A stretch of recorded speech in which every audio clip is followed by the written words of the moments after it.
para dar um panorama geral para as pessoas aqui que estão assistindo a gente, essa semana saiu um relatório interessantíssimo da CEPAL. A CEPAL já tinha lançado algumas previsões para a América Latina, mas essa semana ela frisou muito bem alguns resultados não tão positivos, inclusive utilizou a expressão, né? A situação econômica da América Latina está na UTI. E está na UTI, isso é importante a gente falar, porque a gente praticamente teve aí 5 anos já perdidos, então tratando desde 2015 a 2020 uma situação, uma conjuntura econômica bem complicada, principalmente aqui no Brasil por ter adotado a chamada nova matriz macroeconômica, o que quebrou, levou a gente para uma situação extremamente complicada em termos econômicos e fiscais. E aí, como a cereja do bolo, foi a pandemia e os seus efeitos, principalmente na redução drástica do consumo, que a gente tanto fala, a situação de bares, restaurantes, entre outros setores da economia que tem uma grande dificuldade já alertada ali pelo IBGE para conseguir crédito e sobreviver, né? A receita, é engraçado que o relatório cita ainda, né? Ressalta, receitas com turismo, a gente sabe que a gente tem uma grande diversidade natural e que atrai os turistas, isso por conta da pandemia foi inviabilizado e foi uma grande perda de receita.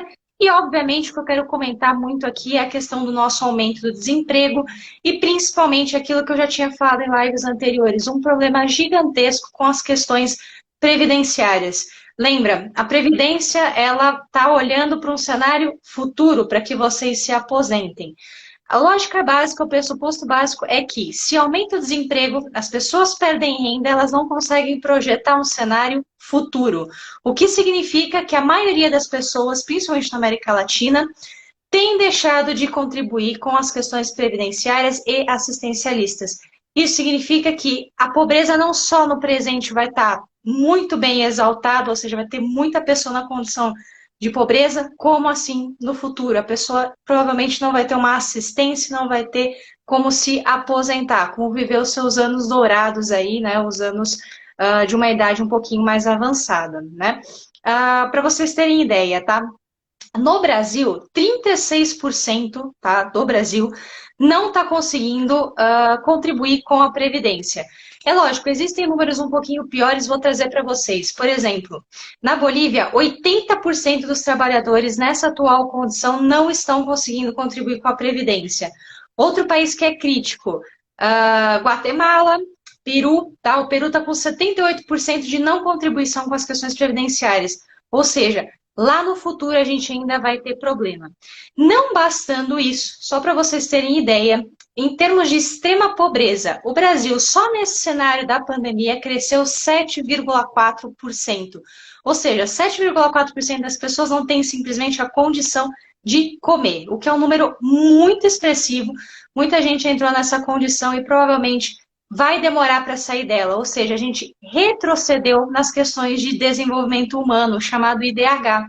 Isso é péssimo para o país, porque a gente busca ser um país desenvolvido, ou seja, de novo a gente continua com as condições de um subdesenvolvimento. Isso é muito triste e, lógico, foi afetado pelas questões da pandemia, né? A gente sempre tem que colocar isso em pauta, tá? Em termos de PIB, que vocês gostam de saber, a previsão de menos 8% aparentemente se mantém, pelo menos pela CEPAL, tá? A gente só perde para o Peru, que está com menos 12% de previsão no PIB, ou seja, é fato que a gente vai decair aí também em termos de riqueza, né? A nossa produção como um todo vai cair em níveis muito drásticos, né? E a única saída que eu posso falar para vocês é que a gente vai depender de reformas estruturais, vai depender de olhar com muito carinho para as questões orçamentárias que eu expliquei na live passada. E, principalmente, a gente vai ter que fazer ter um grande aparato do Estado. O Estado vai ter que entrar com um investimento. E aí depende da sua vertente. Cada um vai falar que o Estado, de fato, vai ter que estar ali 100% presente, ou para alguns, né, o Estado pode ser só um push, que a gente chama, né? Ele pode dar um start para que a iniciativa privada auxilie nas questões de desenvolvimento. Então, a princípio, o panorama geral que a gente está tendo hoje com os relatórios econômicos é esse. Para quebrar um pouco o gelo para vocês, e é bom para quem é investidor aí, vou falar para vocês, a Apple, nessa semana, ela atingiu 2 trilhões de dólares, ou seja, é a empresa com maior valor em bolsa cotada nos Estados Unidos. Isso significa, só para vocês terem ideia como a nossa situação está ruim, significa que a Apple conseguiu superar o PIB, o atual PIB do Brasil. Isso é surreal, né? Foi a primeira vez que uma empresa, tá, bateu esse recorde de trilhões, né? Então é importante trazer isso para vocês. E é lógico que a Apple bateria um recorde, não é à toa que a gente está vivendo um movimento tecnológico, um movimento onde nossas relações estão se baseando cada vez mais em aquisição de tecnologia e reformulação das novas tecnologias. Então, todas as empresas desse setor, do setor de tecnologia, estão evoluindo e não é à toa que a Apple chegou aí nesses 2 trilhões de dólares, passando o nosso PIB brasileiro. É engraçado para não falar que é triste para ver a nossa situação, o quanto que a gente tem aí o que lutar e muito. E eu reforço aqui a nossa extrema dificuldade que a gente tem para simplesmente produzir tecnologia, né? Então, uma das outras saídas para a crise era que a gente tivesse investimento em pesquisa, em educação, em tecnologia. A gente não sabe sequer desmontar um computador e reanalisar o software ou criar um software brasileiro.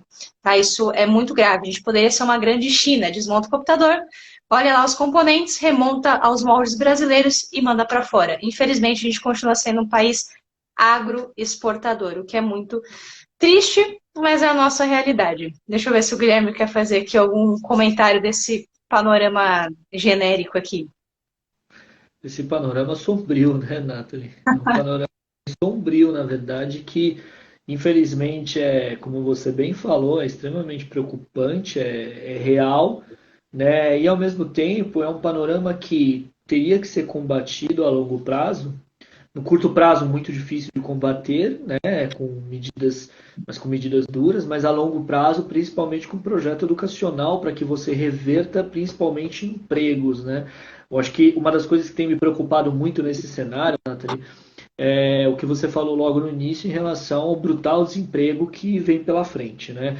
Eu acho que talvez o Brasil esteja brincando, né? Talvez não esteja levando a sério ou por realmente negligência ou desinteresse total do governo federal em relação justamente ao fato de que quando a gente começar a ter uma normalização também da pandemia, lembrando que embora a gente aqui no Brasil esteja normalizando à força as coisas, né, a pandemia não acabou e por ela não ter acabado, então a gente ainda está num período de incerteza em relação aos estragos que ela fará para a economia. Então a gente ainda trabalha num cenário econômico pandêmico, né? É um cenário econômico que coexiste com uma pandemia, que vai se alterar no momento que a pandemia acabar. E parece que o governo não tem pensado realmente a longo prazo alguma estratégia para recuperar a economia brasileira. A gente tem visto muito o Paulo Guedes bater na tecla de precisa fazer reforma, precisa fazer reforma. Aí de repente parece que a gente teve, né? Parece não, a gente sabe por quê, né? Mas a gente teve essa involução total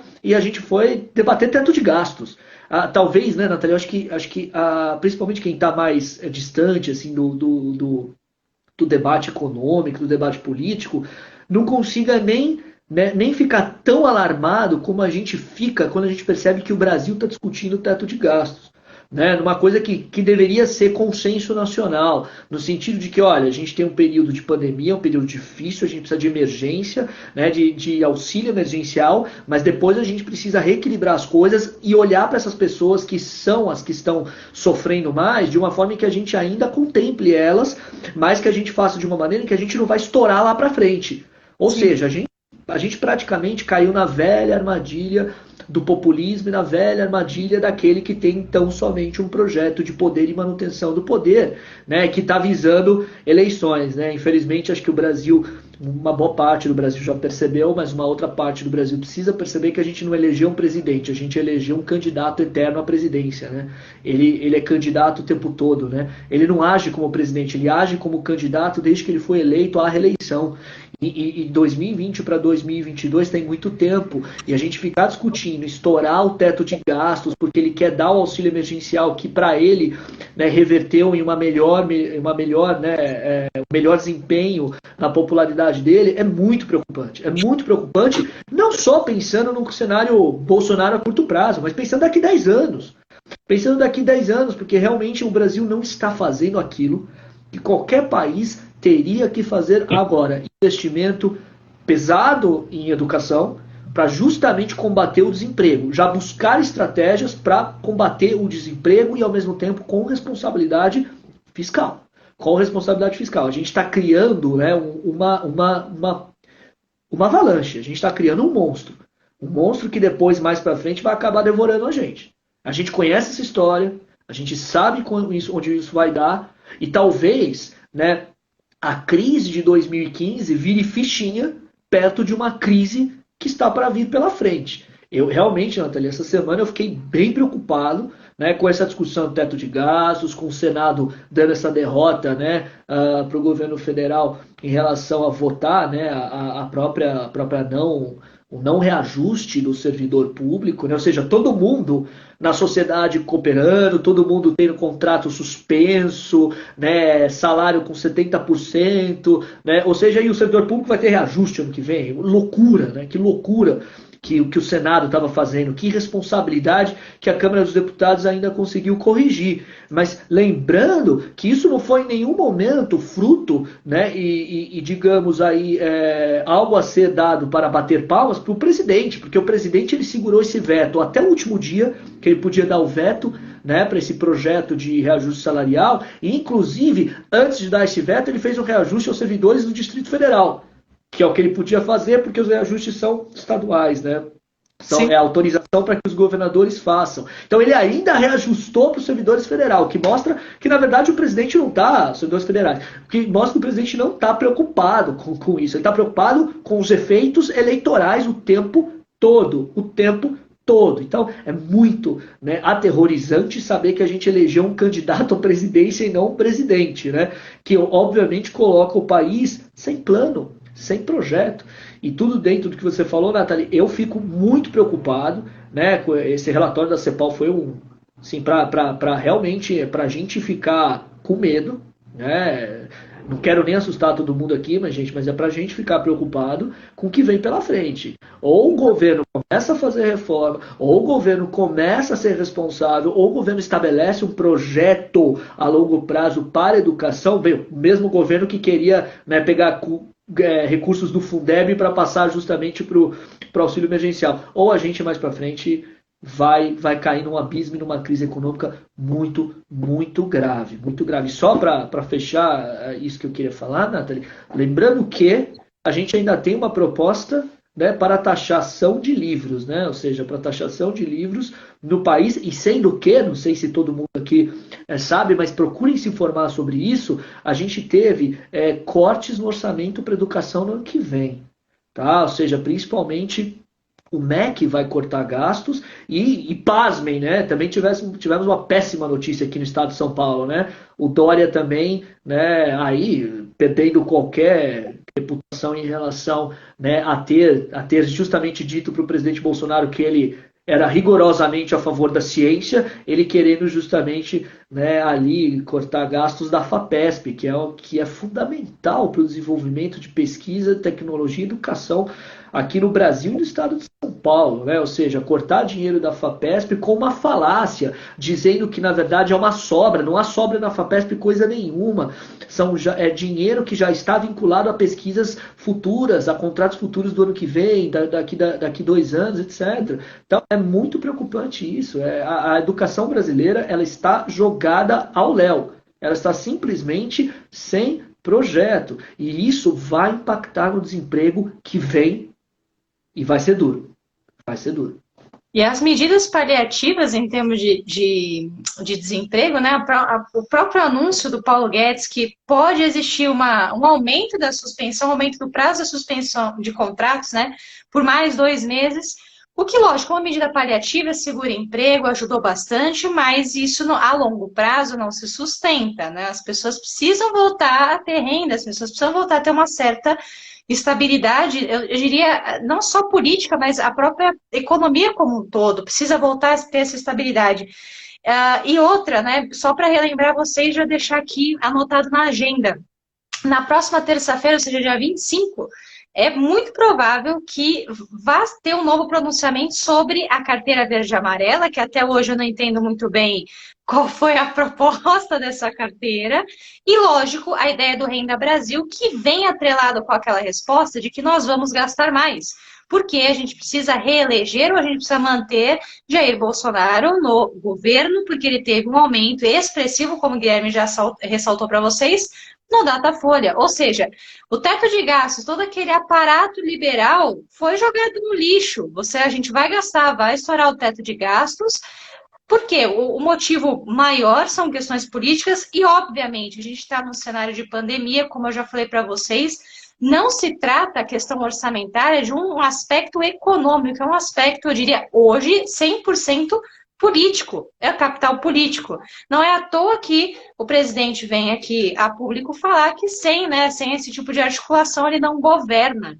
Né? Então, teve essa fala também muito emblemática e que acaba aí mostrando para a gente o quão triste que está a nossa situação, né? Não tem outra palavra para descrever, mas vamos ver o que vai acontecer, né, Guilherme? Eu vou esperar ainda esse pronunciamento para poder dar mais detalhes para vocês, até porque Paulo Guedes não deixou nada muito claro, tá? Então a gente ainda está aí tateando. E lógico, o Renda Brasil, só para adiantar, é uma junção dos programas de governo, né, com uma ideia de renomear o Bolsa Família, falar que foi uma contribuição do Jair Bolsonaro, né, do governo Bolsonaro, e que, né, de certo modo, infelizmente, aí eu costumo brincar, as ideias liberais que tinham decolado, né, aterrizado no Brasil, a ideia de direita, aquela coisa toda, de novo, foi jogada no lixo e quem sabe ou quando nós vamos saber que isso aí vai voltar à tona. Então, Guilherme, só para fazer uma introdução, aí depois você manda bala aí nesse pedacinho que você quer comentar, tá? Nos Estados Unidos, essa semana a gente teve algo interessante, né? Teve a oficialização, na verdade, por parte do Partido Democrata, com a figura ali do Joe Biden, né? E da sua vice, a Harris, né? Vamos falar assim, o sobrenome dela, super importante, né? Porque ela leva consigo aí alguns dos anseios populares, né, principalmente lá o Black Lives Matter, entre outras coisas que são muito importantes, né, ela tem isso muito forte dentro dela, e isso é bem interessante de trazer para a própria candidatura, vai ganhar bastante eleitorado, isso é bacana, vai, na verdade, consolidar, né, o eleitorado. E o que foi mais interessante essa semana foi que justamente dentro dessa consolidação, ou dentro dessa afirmação de que ele era o candidato ao Partido Democrata, foi uma coisa totalmente virtual, algo que nunca aconteceu, né, nos Estados Unidos, mas assim, tiveram diversas personalidades. E o mais engraçado, na verdade, o mais legal foi a presença da Michelle Obama, que teve uma repercussão gigantesca, inclusive dentro do próprio partido, que eles até brincaram, falando que era melhor só deixar ao longo de todo o programa só a Michelle Obama falando, porque nos pontos de audiência subiu muito, e ela fala muito bem, ela tem essa característica, até inclusive pela própria formação da Michelle Obama, que é fenomenal, né? Então, isso chamou bastante atenção, foi um marco bem interessante aí nas eleições. Claro que chancelando, né, a gente já tinha até comentado, o belíssimo resultado de Joe Biden aí, que abriu, se não me engano, entre 9 e 10 pontos aí, percentuais de diferença, uma diferença bem significativa. Eventualmente pode sofrer uma derrota, a gente nunca sabe o que pode acontecer, né, ainda é um cenário bem volátil, mas isso tende a se concretizar, pelo menos a gente analisando ali os dados, e que já falei para vocês que é interessante, né, vocês acompanharem ali pelo The Economist, né, tem um forecast ali bem interessante para vocês acompanharem. E só para o Guilherme comentar, o que eu achei interessante, na maioria dos discursos, lógico, foi uma crítica bem acentuada ao governo, à gestão do Donald Trump, teve uma grande repercussão em termos da desigualdade nos Estados Unidos, então isso mostrou, né, não é só no cenário latino-americano, isso lá nos Estados Unidos está sendo muito claro, essa evolução da desigualdade social, as questões raciais, isso também entrou muito em pauta, e principalmente o que está se discutindo lá são os problemas ou as repercussões fiscais. Né, isso também foi muito bem declarado, foi muito bem martelado ali no evento, né? E principalmente sobre a alegação do quê? De que os mais ricos nos Estados Unidos eram os mais beneficiados com a política do Donald Trump. Então, eles pegaram muito pesado nisso, né? E uma coisa que a gente já tinha comentado nas lives e que, assim, formalizou na fala do Joe Biden foi que justamente ele deixou explícito que no governo dele ele não vai flertar com ditadores. E aí ficou meio em aberto essa frase, mas a gente sabe muito bem, né, aquela velha história, né? A carapuça serviu? Então, beleza. A gente sabe muito bem para quem que a carapuça serviu com essa frase do Joe Biden, sem contar aqueles outros problemas em termos ambientais. A gente teve um problema ali no fundo soberano da Noruega, tá? Isso está pegando bem forte aí. E o Joe Biden tende a seguir essa linha mais ambientalista, né, mais com direitos sociais, que inclusive ele chamou "Vamos seguir para a era da luz". Né? Então eu vou tirar vocês ali da era sombria, da era Trump. Foi assim que ele fez a alusão, e aqui até brinco de certo modo, né? A luz, o lado bom da força e o lado mal da força. Donald Trump como Darth Vader, Joe Biden ali como Luke Skywalker. Foi mais ou menos essa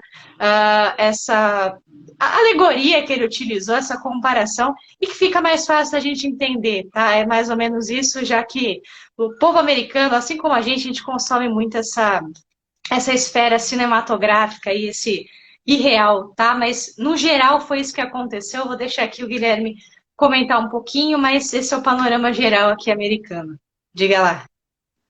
Foi uma semana importante para as eleições americanas, porque era uma semana esperada, principalmente por causa, né,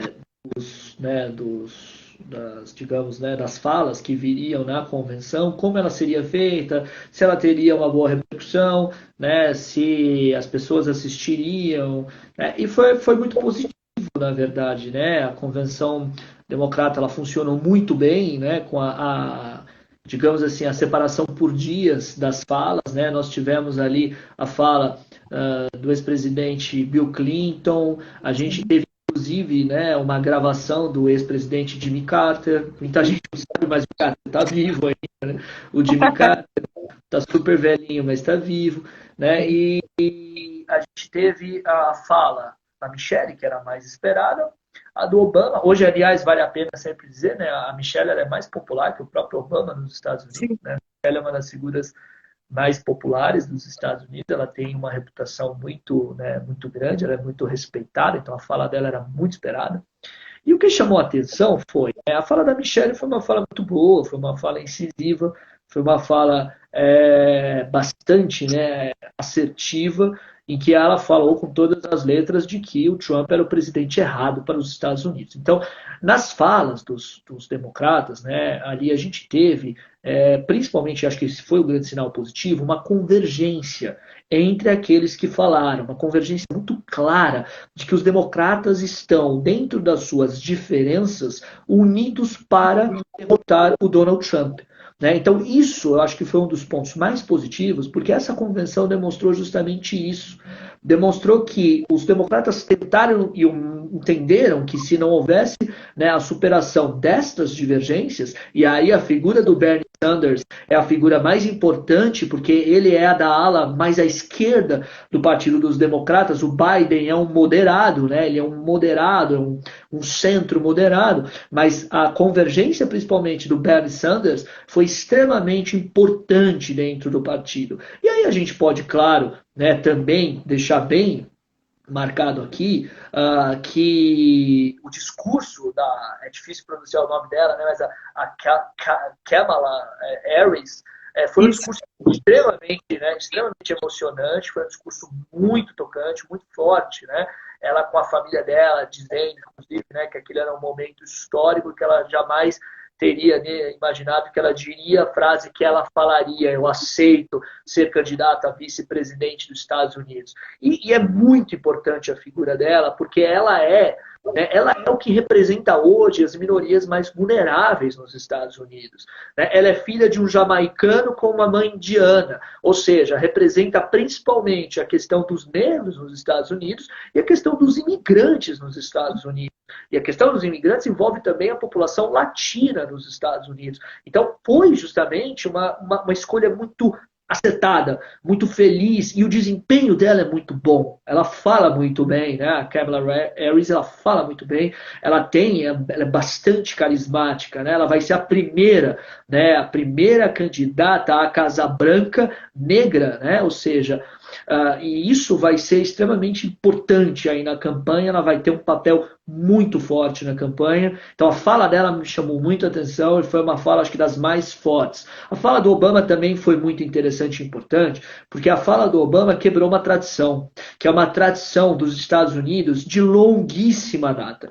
Normalmente nos Estados Unidos, os ex-presidentes, eles pouco falam sobre o desempenho dos presidentes atuais. É uma espécie de código de conduta, código de etiqueta entre os ex-presidentes e os presidentes que estão em exercício. Por mais que haja ali uma discrepância, os presidentes pouco falam. Os ex-presidentes pouco falam. E o Obama quebrou essa regra de etiqueta. O Obama simplesmente ele falou com todas as letras que o Trump é uma ameaça à democracia dos Estados Unidos. Que é uma ameaça à democracia e que vencê-lo é uma obrigação. É uma obrigação. Então, nesse sentido, a fala dele foi uma fala muito importante e aí muito, digamos, esclarecedora, porque demonstra que essa convergência vai ser uma convergência bastante ativa. Porque hoje, o maior desafio dos democratas é fazer com que as pessoas votem. O voto nos Estados Unidos é facultativo, como todos sabem. E por ser facultativo, o voto nos Estados Unidos, ele sempre pode ter aquele momento em que as pessoas... o Biden vai ganhar, não precisa nem votar. Ou o dia está muito frio, imagine um dia como hoje para votar, não vou sair nesse frio danado. Então, uma das questões sérias hoje para os democratas, tanto que isso é tão verdade que eles se preocupam se vai chover no dia. Eles ficam bem preocupados se vai chover no dia. Então, um dos desafios é fazer justamente com que as pessoas votem. Tanto que a Michelle Obama ela estava com um colar escrito Vote.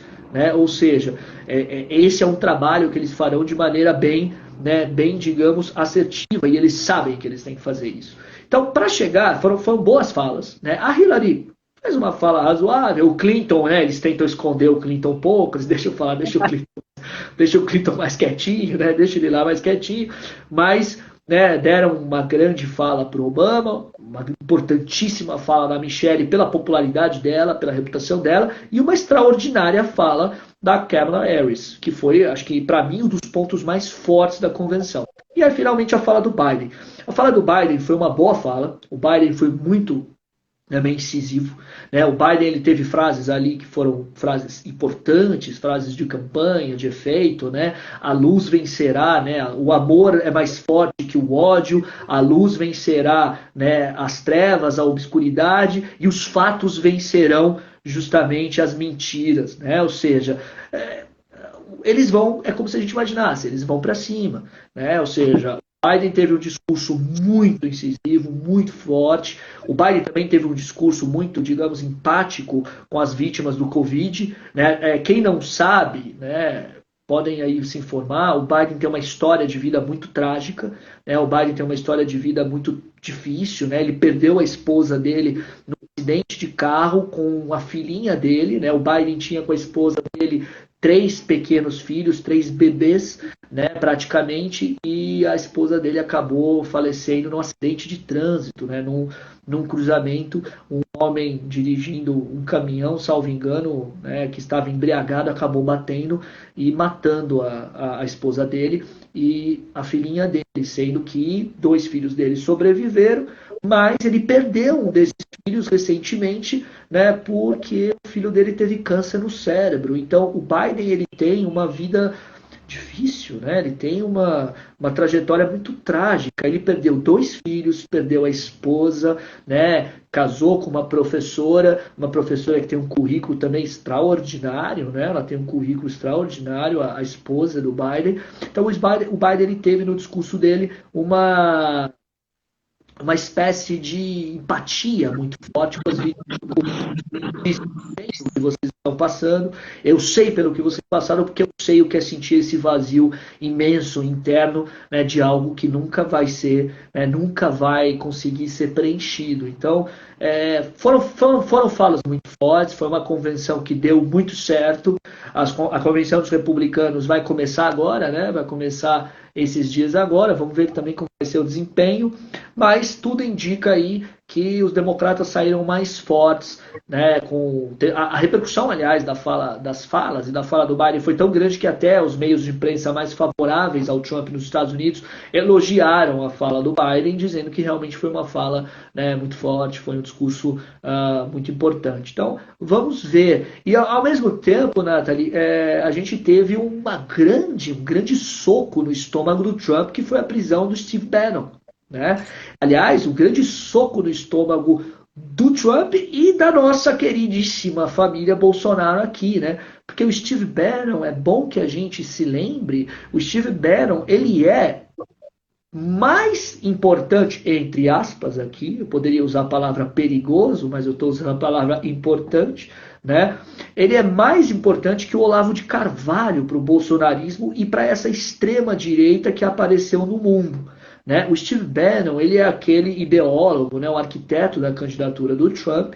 O Steve Bannon é um cara que se auto-intitula como, né, digamos assim, o mago, o grande ideólogo, o grande líder da extrema-direita no mundo, né, de uma extrema-direita extremamente radical, né, fascista. Ele assim se intitula, com ligações com a extrema-direita na Rússia, com figuras obscuríssimas na Rússia, né, daquelas que são de causar frio na espinha mesmo, né, e justamente com ligações aqui na América Latina com o bolsonarismo.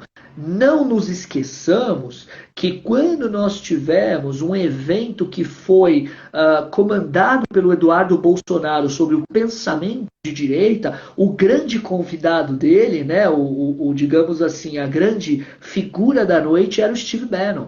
Né? O Steve Bannon ele tem uma relação muito forte com o Eduardo Bolsonaro, tanto que o Steve Bannon foi quem nomeou o Eduardo Bolsonaro como o chanceler dele para a América do Sul. Né? Vocês verem os delírios aí, mas o chanceler dele para a América do Sul. Então, essa prisão do Steve Bannon, ela tem uma importância grande, porque, primeiro, claro, é o ideólogo da campanha, né, vitoriosa do Trump nas eleições. Então, isso é um soco no estômago do Trump, sem dúvida. E, ao mesmo tempo, é um soco aqui também no estômago do bolsonarismo. Só que a gente precisa falar um pouco mais disso aqui no Brasil, né? As pessoas pouco repercutiram. Né? O grande guru estratégico do bolsonarismo nem é o Olavo de Carvalho, é na verdade o Steve Bannon, certo? O Olavo de Carvalho ele tem um papel, mas ele tem um papel inferior ao Steve Bannon e ele está preso. E aí vamos ser bem aqui, né? Vamos ser bem diretos e retos, né? Ele foi preso por aquele tipo de corrupção mais tosca que existe, né? Mas assim, ele simplesmente desviou grana de um fundo que foi criado para as pessoas destinarem recursos para construir um muro separando os Estados Unidos do México. Ele foi lá e meteu a mão mesmo. Né? Inocentes essas pessoas, né? Queriam um muro, né? Ganharam, na verdade, né? O Steve Bannon ganhou aí uma boa grana com isso. Aliás, né, para quem não sabe, ele foi preso num iate. Né? Eu não sei, Nathalie, se você chegou a ver, mas o iate dele parecia um cruzeiro. Eu preciso repensar o meu conceito de iate. Porque eu olhei aquele iate e falei, isso aqui é um cruzeiro, isso aqui não é um iate. Iate, para mim, é um negócio menor. Esse troço aqui parece um cruzeiro, né? Eu falei, que isso? Né? Um navio gigantesco. Eu falei, isso é um iate? Eu acho que eu não sei o que é iate, então. Pobre é uma droga. Eu não sei o que é iate. Eu não sei direito esse conceito de iate. E ele foi preso no iate, ali na região de Connecticut, que é uma região de milionários nos Estados Unidos, né? É uma região ali onde os milionários gostam de ficar passando suas horas ali como bom vivants. Então veja aí, né? O Steve Bannon complica a campanha do Trump. Trump que se manifestou dizendo que ele ficava muito triste pela prisão do Steve Bannon. Eu, no lugar dele, também ficaria triste e preocupado. Mas é um ponto muito fraco para esse começo da convenção dos republicanos agora, porque isso vai ser, obviamente, motivo aí, né, de debate na campanha. Vão perguntar, e aí, como é que você, né, tem se relacionado com o cara que é corrupto, né? O muro que você pretendeu construir não só não foi construído, como você roubou os seus apoiadores, né? Você simplesmente roubou as pessoas que deram dinheiro para você, né? Só lembrando, para fechar, mas essa prisão do Steve Bannon, ela tem uma ligação justamente com uma ação que começou movida pelas pessoas que deram dinheiro para construir o curso, para se construir o muro. Ou seja, as pessoas ali, elas chegaram, pô, o Trump tá terminando o mandato dela, tá terminando o mandato dele, cadê o nosso dinheiro? Muro não foi feito, cadê nosso dinheiro? Aí foram descobrir que o dinheiro, né, muita parte desse dinheiro, são 35 milhões de dólares, né, um negócio impressionante assim, tá lá no bolso do queridíssimo Steve Bannon, né? Vamos ver, né? Ele preso, ele poderia até falar algumas coisas sobre a relação dele com a família Bolsonaro, né? Com o chanceler dele, Eduardo Bolsonaro, etc. Quem sabe aparece alguma coisa aí, né? Vamos Ah, acompanhar. mas só para fechar, Guilherme, um comentário aqui, só para não passar despercebido e que tá rolando há um bom tempo aí, um comentário, né, um fato que está acontecendo há muito tempo, é sobre o Banco Interamericano de Desenvolvimento, o famoso BID, né? É, o Donald Trump aí teve na verdade ele rompeu com um protocolo que de certo modo não é formal, tá? Ele é um acordo de cavalheiros, onde a indicação, né, para ocupar esse cargo geralmente cabe, obviamente, a um latino-americano, né? E o Trump veio aí a nomear efetivamente um americano, né? Na verdade, ele propôs ali para votação esse americano, esqueci o nome do candidato agora, se o Guilherme lembrar, me sopra aqui.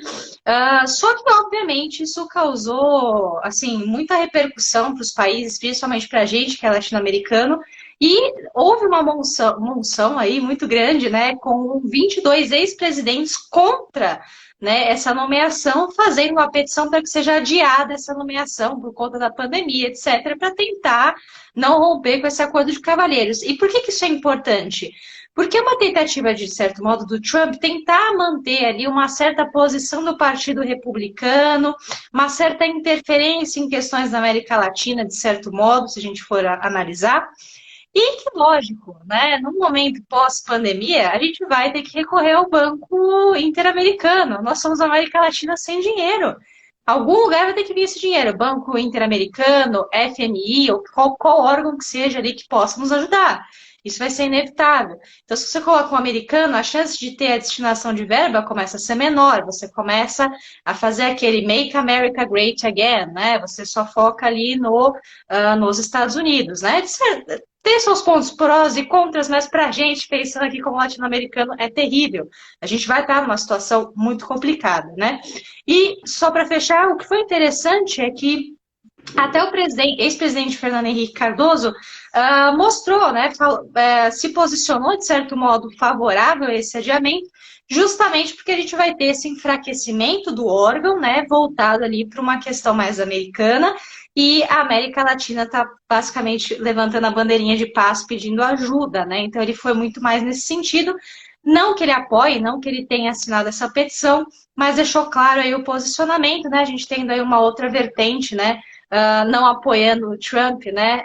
Porque eu duvido que o nosso governo iria ser contra essa indicação de um americano, mesmo sabendo das dificuldades que a gente sofre. Então, só queria colocar isso para vocês, para também não deixar passar batido aí, a gente ainda vai ter que ter essa preocupação de certo modo. Eu espero que sejam adiadas aí é um problema a menos para a gente se preocupar. Ponto, Natália, você levantou um ponto muito importante e me lembrei de falar isso também, que é importante a gente pontuar aqui, que nessa questão internacional, principalmente pensando no Brasil, né, você lembrou muito bem que o Biden, inclusive, falou, né, que ele não vai, né, de certa forma, deixou isso claro, ter um bom relacionamento com ditadores. Claro que o recado foi para a China, né? A gente sabe que o recado foi ali para a China, evidentemente, o que já mostra que, invariavelmente, com a vitória do Trump ou a vitória do Biden, a relação de Estados Unidos e China tende a ser uma relação tensa. Claro que é uma relação tensa diferente. Com o Trump é um tipo de tensão, com o Biden é um outro tipo de tensão. Mas no meio dessa tensão toda existe, né, existe o Brasil, né, existe a gente. E a gente precisa decidir para que lado a gente vai. Né? A gente precisa, por exemplo, na discussão que a gente está tendo em relação ao 5G, quem que a gente vai agradar e desagradar, a China ou os Estados Unidos?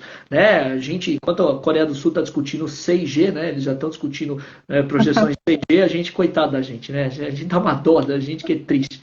Mas, né, a gente está ainda decidindo isso, então a gente precisa pensar Isso me preocupa muito, porque o nosso Ministério das Relações Exteriores é uma negação, né? Ele é realmente completamente ideologizado. A gente precisa pensar como vai ser a nossa própria postura numa vitória do Biden. A gente sabe que o Biden não vai ser... O Biden, primeiro, ele não vai rifar o Brasil. Ele não vai virar as costas para o Brasil por causa do Bolsonaro. Ele sabe que o Brasil é importante, porque o Brasil é um aliado importante, principalmente em relação a essa tensão com a China. Por outro lado, o Biden não é ligado à família Bolsonaro e nem puxa saco da família Bolsonaro e vice-versa. Não que o Trump seja, né? A família Bolsonaro que puxa o saco do Trump, né? Mas isso não vai facilitar a vida do Brasil. A vitória do Biden não facilita a vida do Brasil, piora a vida do Brasil por causa do governo do Brasil. Sim.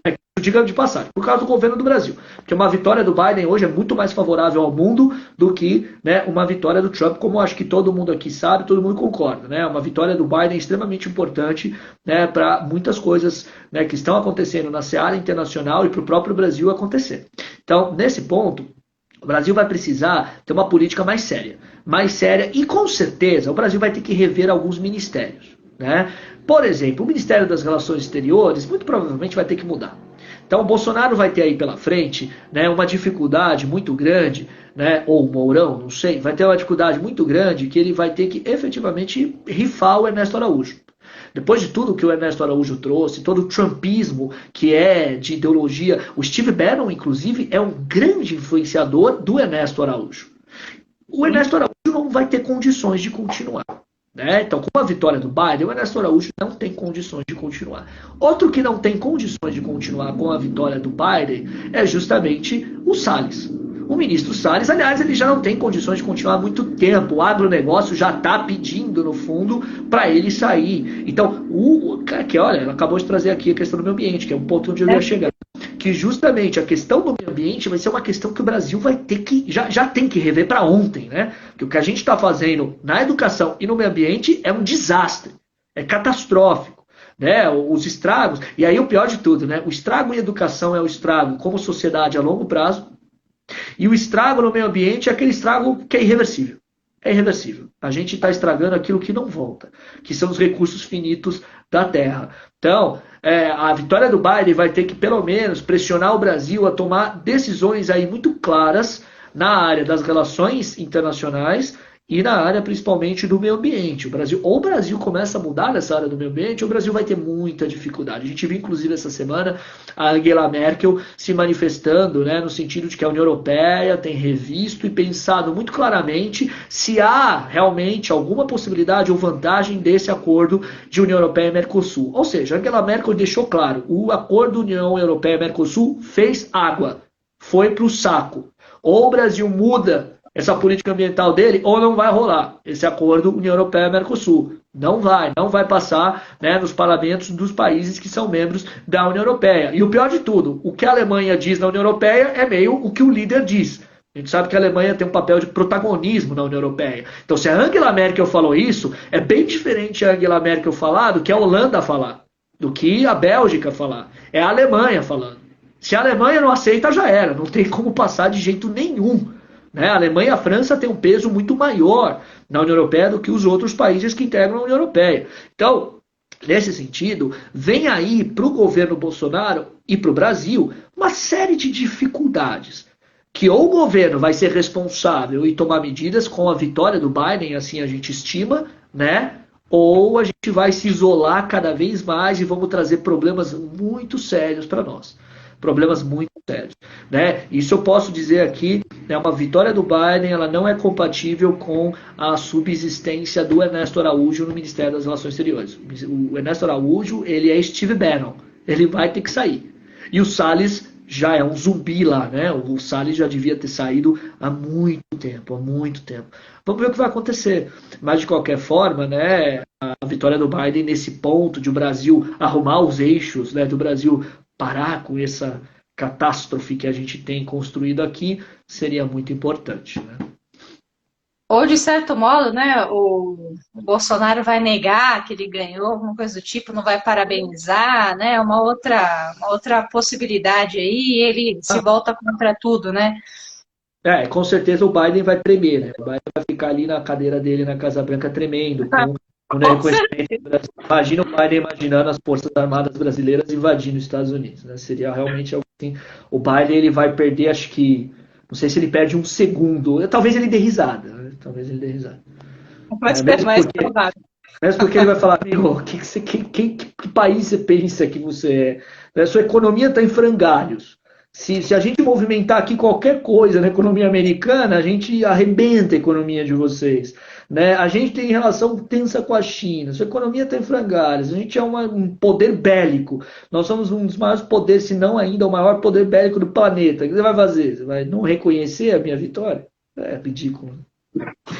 Mas tudo é possível, tudo é possível, né? A gente. Em se tratando de Jair Bolsonaro, tudo é possível, né? Enfim, mas é isso. Obrigado, Nathalie, também. Sempre um prazer. Muito obrigado a todos aqui e que, né, a gente possa aí continuar fazendo esses debates livres, sem a conta cancelada e em casa sem ser detido ou prestando depoimento aí. É isso. Então, um bom frio aí para vocês, um bom descanso e até sábado que vem. Tchau, tchau. Tchau, gente. Até mais. Tchau, tchau. Tchau, tchau.